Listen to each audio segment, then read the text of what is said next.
My father left my family when I was 2 years old, and I was raised by a single mom who had to work and who struggled at times to pay the bills and wasn't always able to give us the things that other kids had. There were times when I missed having a father in my life. There were times when I was lonely and I felt like I didn't fit in. So I wasn't always as focused as I should have been on school, and I did some things that I'm not proud of, and I got in more trouble than I should have. And my life could have easily taken a turn for the worse. But I was lucky. I got a lot of second chances, and I had the opportunity to go to college and law school and follow my dreams. My wife, our First Lady, Michelle Obama, she has a similar story. Neither of her parents had gone to college, and they didn't have a lot of money. But they worked hard, and she worked hard so that she could go to the best schools in this country. Some of you might not have those advantages. Maybe you don't have adults in your life who give you the support that you need. Maybe someone in your family has lost their job and there's not enough money to go around. Maybe you live in a neighborhood where you don't feel safe, or have friends who are pressuring you to do things you know aren't right. Where you are right now doesn't have to determine where you'll end up.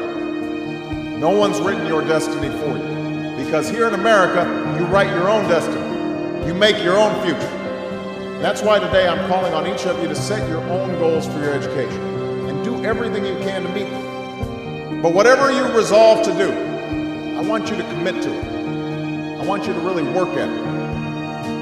I know that sometimes you get that sense from TV that you can be rich and successful without any hard work. That your ticket to success is through rapping or basketball or being a reality TV star. Chances are you're not going to be any of those things. The truth is, being successful is hard. You won't love every subject that you study. You won't click with every teacher that you have. Not every homework assignment will seem completely relevant to your life right at this minute. And you won't necessarily succeed at everything the first time you try. That's okay. Some of the most successful people in the world are the ones who've had the most failures. J.K. Rowling, who wrote Harry Potter, her first Harry Potter book was rejected 12 times before it was finally published. Michael Jordan was cut from his high school basketball team. He lost hundreds of games and missed thousands of shots during his career, but he once said, "I have failed over and over and over again in my life, and that's why I succeed." We know that too many young men in our community continue to make bad choices. And I have to say, growing up, I made quite a few myself. Sometimes I wrote off my own failings as just another example of the world trying to keep a black man down.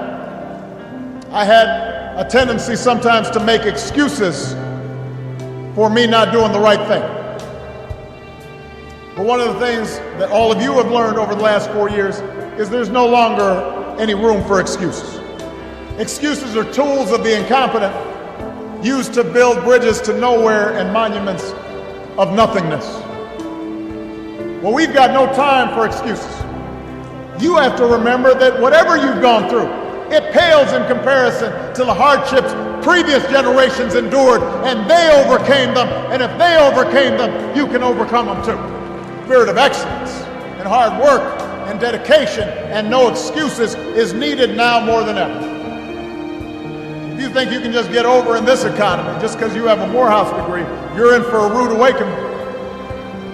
But if you stay hungry, if you keep hustling, if you keep on your grind and get other folks to do the same, nobody can stop you. These people succeeded because they understood that you can't let your failures define you. You have to let your failures teach you.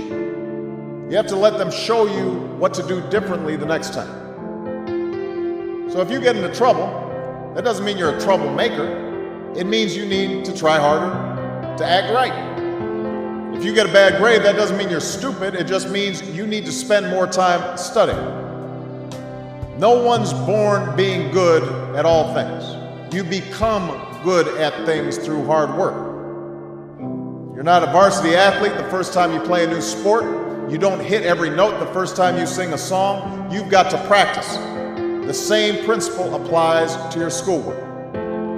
You might have to do a math problem a few times before you get it right. You might have to read something a few times before you understand it. You definitely have to do a few drafts of a paper before it's good enough to hand in. Don't be afraid to ask questions. Don't be afraid to ask for help when you need it. I do that every day. Asking for help isn't a sign of weakness, it's a sign of strength. Because it shows you have the courage to admit when you don't know something, and that then allows you to learn something new. So find an adult that you trust, a parent, a grandparent, or a teacher, a coach, or a counselor, and ask them to help you stay on track to meet your goals. And even when you're struggling, even when you're discouraged, and you feel like other people have given up on you, don't ever give up on yourself. Because when you give up on yourself, you give up on your country. The story of America isn't about people who quit when things got tough. It's about people who kept going, who tried harder, who loved their country too much to do anything less than their best. Kondisi tidak ideal dalam keluarga bukanlah sebuah sebab ketidaksuksesan seseorang. Setiap orang pernah melakukan pilihan-pilihan yang buruk dalam hidupnya. Banyak alasan merupakan tindakan yang sia-sia untuk meraih kesuksesan. Orang-orang hebat menjadikan kegagalannya sebagai pembangkit semangat untuk meraih kesuksesan. Banyak bertanya merupakan sebuah sikap yang berani untuk belajar hal-hal yang baru. Carilah mentor yang dipercaya sebagai pembimbingmu dalam menjalani hidup. Banyaknya gelar pendidikan bukan jaminan untuk meraih kesuksesan dan menjadi bermanfaat untuk masyarakat. Ambillah pelajaran dari orang-orang terdahulu sebagai penyemangat hidup. Jangan pernah menyerah dan berusahalah lebih keras untuk hal-hal yang kamu perjuangkan dan percayai.